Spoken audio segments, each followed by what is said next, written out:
Oh, hi Grandma. Hi, Madison, it's so good to see you, sweetie. So tell me, where is the rest of the family? Well, Daddy is currently in the kitchen, Mommy is in the main living room, and Gary is up in his bedroom. You should go and say hi to everyone. Oh, of course I will, darling. Hey, Dan, what are you doing in here all by yourself? Is everything okay? Oh sure, everything is fine and peachy. Well, would you mind if I asked you something? Why are you standing here all alone in the kitchen looking like a grumpy bum? Don't you want to spend some time with your family? No, not really. I just want some time to myself for a change. I also see myself as a loner and don't like to mix with other people. Oh come on now, Dan. I'm sure you can spend some time with your own family. Look, will you stop interfering? I said no. I want some time to myself for once. I spend every day in this damn house with the kids and my wife wanting my attention 24/7. Well, if that's how you're going to be, then I will go and see my daughter and spend some time with her myself. You selfish man.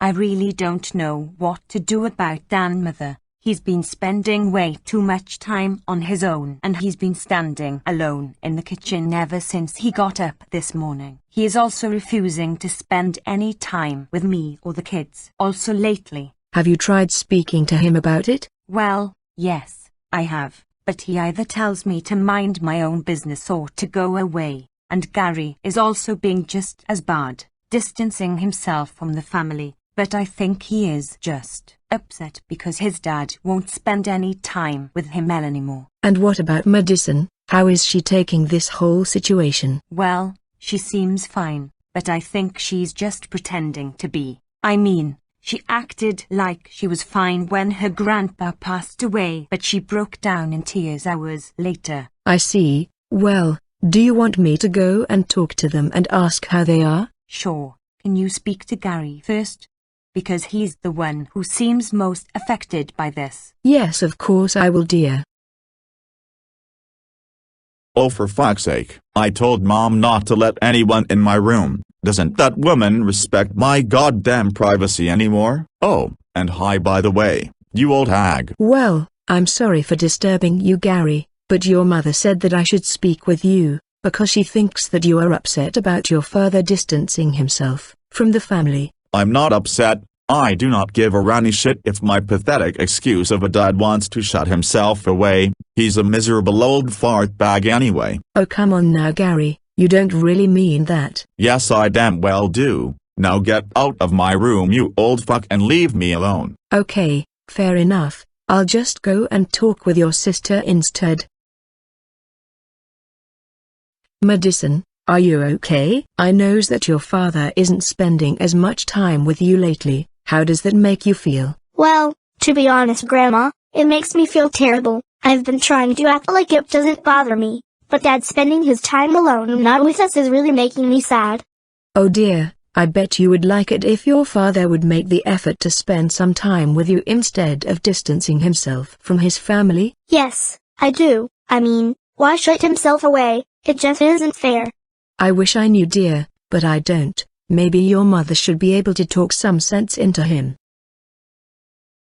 For goodness sake, Dan, can't you at least make some effort in spending some time with your family instead of standing in here being a miserable fuck? And why the hell should I? Because Madison and Gary, you know, your 13 and 10-year-old kids want to spend some time with you every once in a while. Not seeing their dad being alone and a miserable fart.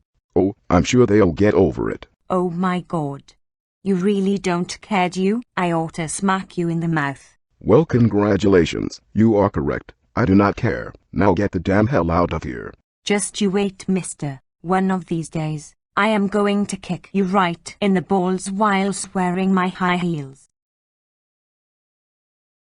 Mum, I don't know what I'm going to do. I've tried talking to Dan, but he just doesn't seem to care. Well, I am not going to stand for this any longer. Do you want me to have a word with him? There's just no point, Mum. He has made it perfectly clear that he doesn't even care. Oh, I can guarantee he will once I'm finished with him, I promise you. You selfish man. Go and spend some time with your wife and children. Also, I am not asking you, I am telling you, I am forcing you. You wrinkly hag. I thought I told you to mind your own business. You fucking wrinkly old prune. And I told you go and spend some time with your family, and you better do as you are told, or so help me God I will do something I will not regret later in life. You selfish bastard.